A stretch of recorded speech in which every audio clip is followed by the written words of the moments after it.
Tem uma pergunta que sempre me incomodou. A Bíblia diz que existe um Deus, mas em outras partes dela, Deus é três: Pai, Filho e Espírito. Como isso funciona? Essa pergunta confunde pessoas há milhares de anos. E apesar de não conseguirmos explicar totalmente, podemos entender melhor o que é que não conseguimos entender totalmente. O que você quer dizer? Bem, pense no seguinte. Aqui está um plano bidimensional. E aqui está um objeto com 3 dimensões que vai passar pelo plano 2D. Certo. Dessa perspectiva, o objeto 3D está acima e abaixo do plano. Então, agora faz sentido. Mas imagine que você seja uma pessoa 2D presa no plano 2D. O que você veria? Não sei. O que eu veria? Bem, seria algo parecido com isso. Ah, é? Ok.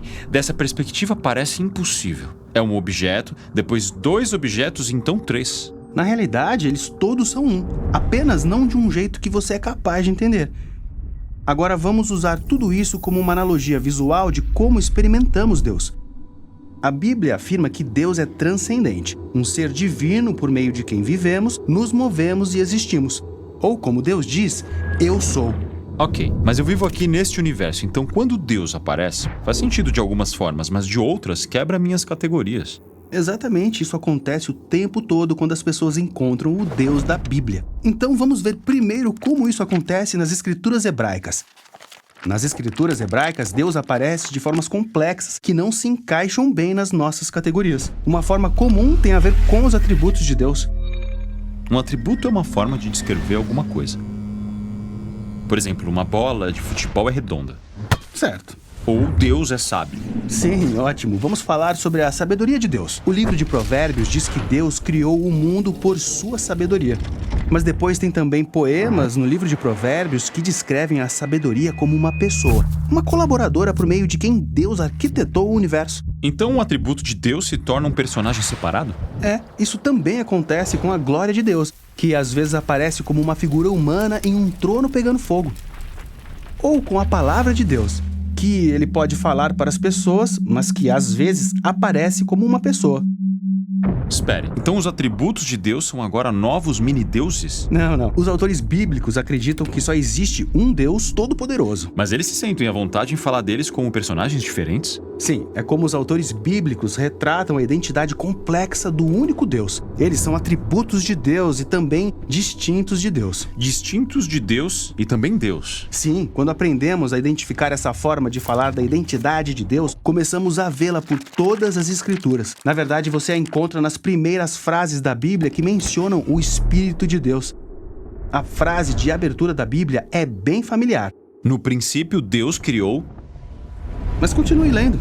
Quem é que vemos na criação se movendo sobre as águas? O Espírito de Deus. Sim, o Espírito se refere à presença pessoal e energia de Deus, com as quais interagimos aqui na criação. Então a Bíblia pode se referir ao Espírito de Deus como distinto de Deus? Distinto de Deus e também Deus é o Espírito de Deus. Mesmo parecendo estranho do nosso ponto de vista, essa complexidade é o que os autores bíblicos estão tentando nos levar a ver. Então, vimos os atributos de Deus e o Espírito de Deus. Agora, vamos fazer nossa última parada explorando a identidade complexa de Deus nas escrituras hebraicas como um personagem chamado Filho do Homem. Na Bíblia, só existe um Deus que as pessoas devem adorar, o que torna essa história no livro de Daniel bem surpreendente. Daniel sonha com uma figura humana chamada o Filho do Homem, que significa um ser humano. E Daniel sonha com esse humano sendo elevado em uma nuvem bem alto e depois ainda mais. Entrando no espaço de Deus. Sim, e esse ser humano se senta à direita do trono celestial de Deus e toda a humanidade o adora junto com Deus. Um ser humano onde eu esperaria ver Deus. Esse ser humano é parte da identidade de Deus. Essa visão é sobre a maior esperança da história bíblica. Deus e a humanidade se tornam um para governarem um mundo juntos, como um só. Então, o Filho do Homem é distinto de Deus e também Deus. Exatamente. Então, pense em tudo que vimos. Nas escrituras hebraicas, a identidade de Deus é complexa. Então, quando os seguidores de Jesus encontraram Deus como Pai, Filho e Espírito, já tinham categorias para vê-los como Deus único da Bíblia. Certo, vamos falar sobre isso.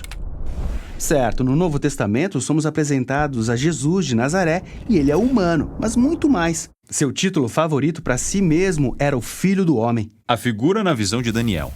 Ele é esse complexo Deus que se tornou humano para unir outros humanos a Deus.